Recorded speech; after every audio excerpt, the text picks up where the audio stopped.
The Workforce Afternoon. Dave Lawrence with you, and I appreciate you being a part of the show because today I get to welcome a very special guest whose name is synonymous with classic rock. He is one of the most recognized voices in all of rock music, very distinctive with a rich history. This is the kind of cat you could talk to for days and still not come close to hearing it all. We're lucky to have him in town, coming to the Hawaii Theater for an intimate show on his solo Work in Progress Tour of the Universe, on sale now. It's a huge thrill to get to welcome the legendary voice of Yes and a respected solo artist, Jon Anderson. Aloha, Jon. Aloha. Thank you so much. That's a good intro. A big mahalo for being part of my show, man. Hope I can live up to it. Well, I really enjoyed what I think was your last visit, at least your last commercial visit to the state, which was in 2003, the Yes show that we had. And I think it's great for fans to have you back so soon with this stripped down tour. And I know you were in Japan. Where have you gone so far in 2006, and what are some of the memorable experiences? Well, the actual tour of I call it Tour of the Universe, which is big. And we started off in Israel last October, and then went through all of Europe. We actually played, when I say we, it's just me, my wife, and two guys. It's a lot of fun to do a solo show. You know, you're very close to the audience, talk to the audience, and sing along with the audience, you know. Sure. And ask them for, what they'd like to hear, and they shout out songs, and I'll try that one. Yeah, okay.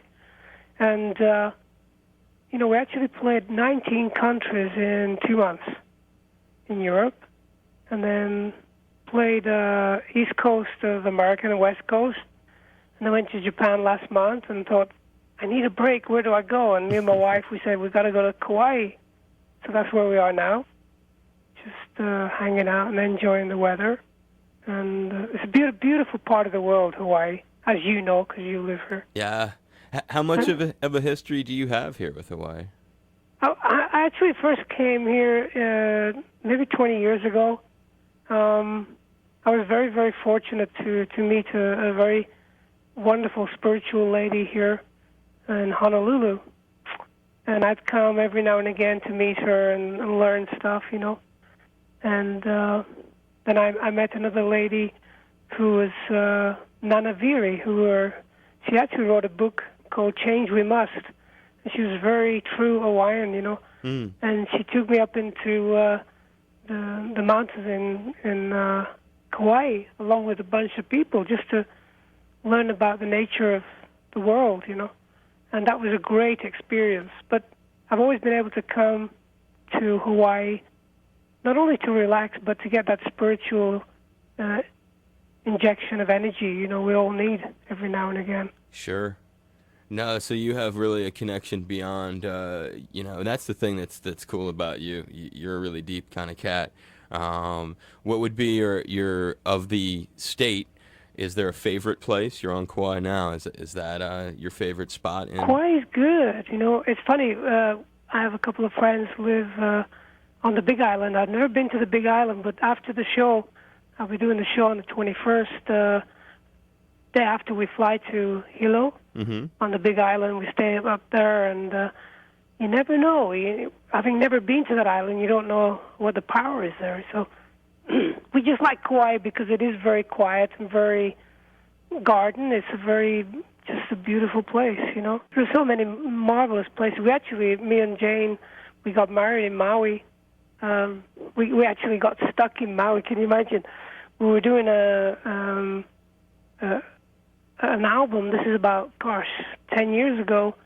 Reformation yet again of the band with Rick Wakeman and Chris Squire, Steve, and Alan White.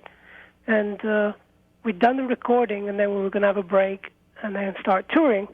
So me and Jane said, let's go to Maui. So we found this really beautiful place in Maui.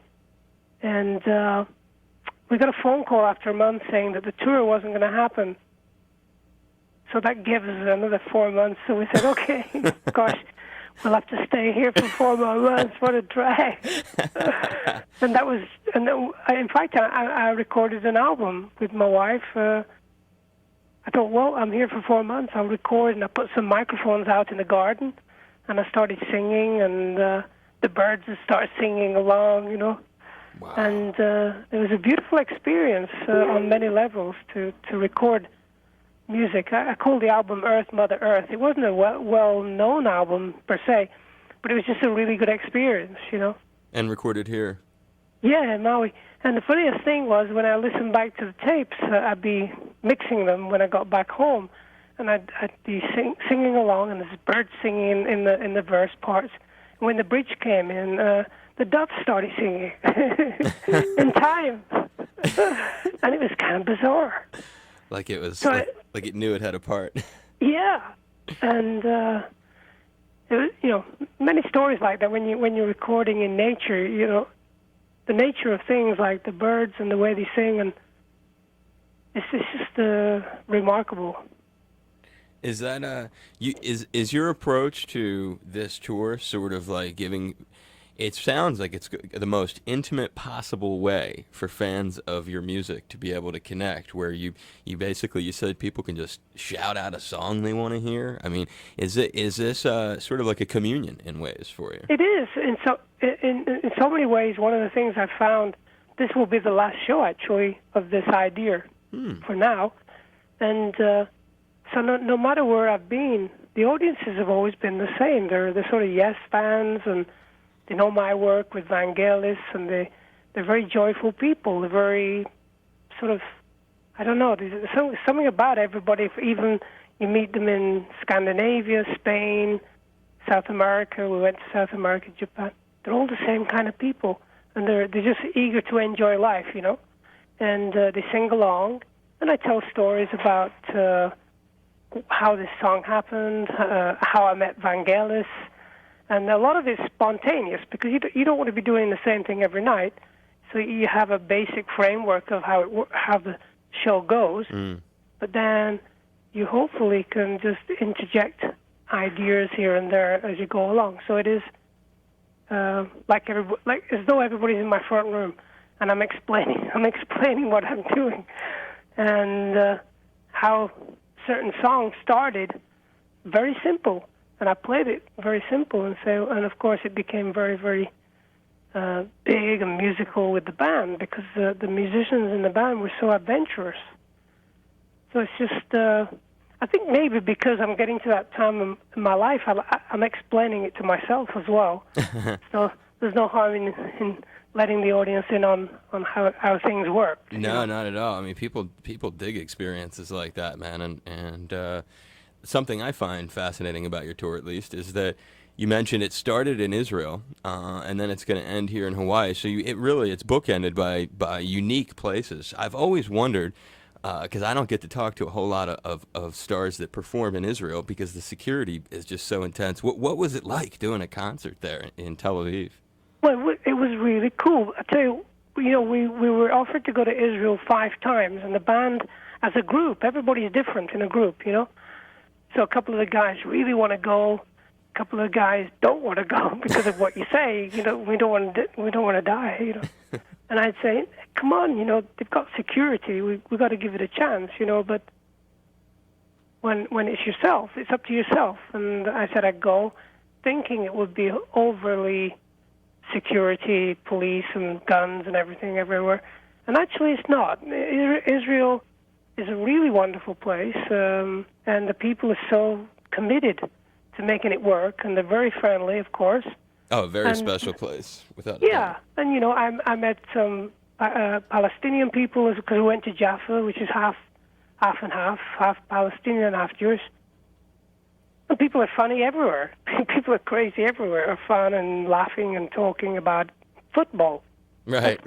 We talked about football a lot, because the World Cup's coming up, and so the only thing you found in Israel, they do have an armed guard in plain clothes at every restaurant, which is only normal. You don't want to tempt fate or anything like that. Sure, no. And then we went to Timbuktu.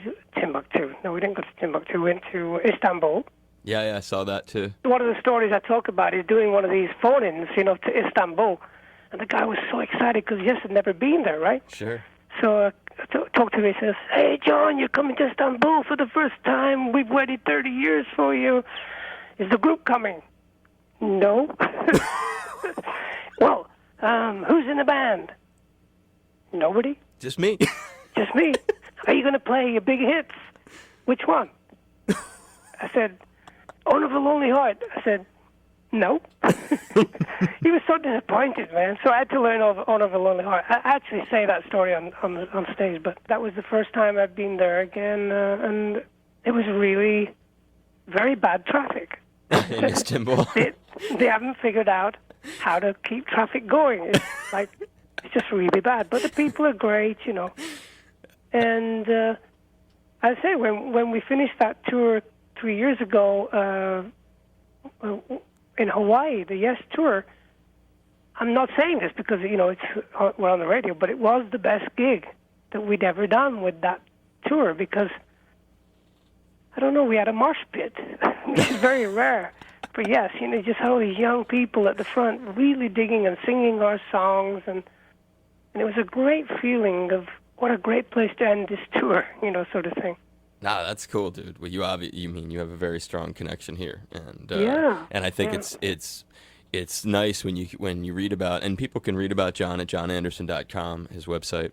Sure. And on the website you can see the nature of your tour and the exotic locales that you've been to and stuff. But one of the other crazy things about you, the counterbalance to all of that, another thing I've been very curious about is the rock and roll fantasy camp thing. Oh, yeah. That happens in LA, which is really the other end of the spectrum of activities. What is that all about? How many times have you done it, and what's your impression of that? Well, it's a friend of mine who started it, David Fishoff, and he's one of these kind of, you know, he puts on a circus wherever he can. He likes to put on an event where people just have a lot of fun.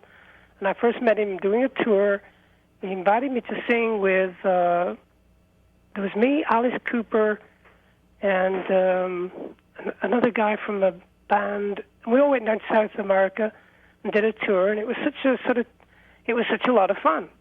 It was actually like it used to be in the very early days of rock and roll.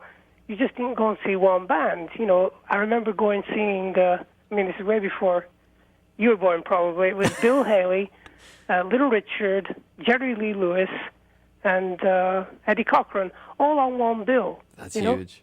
All these great musicians. And this is what this guy does. He gets a whole bunch of musicians together and does events. And his whole idea for the Rock and Roll Fantasy Camp is you get about 200 people who can pay different kinds of money towards being at the camp for a longer period of time. They create 5 different bands, and then the musicians come in who know how to talk to groups, if you like. And the first one I did was with Roger Daltrey, and there's a couple other guys from different bands that came in.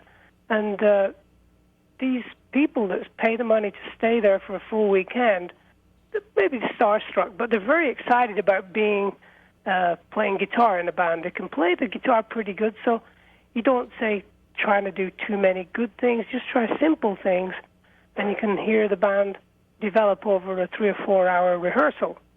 And so me as an artist, you know, you go in there with a very raw bunch of people and say, okay, let's see who can play, you know. And it is a fantasy. The whole thing is a little chaotic.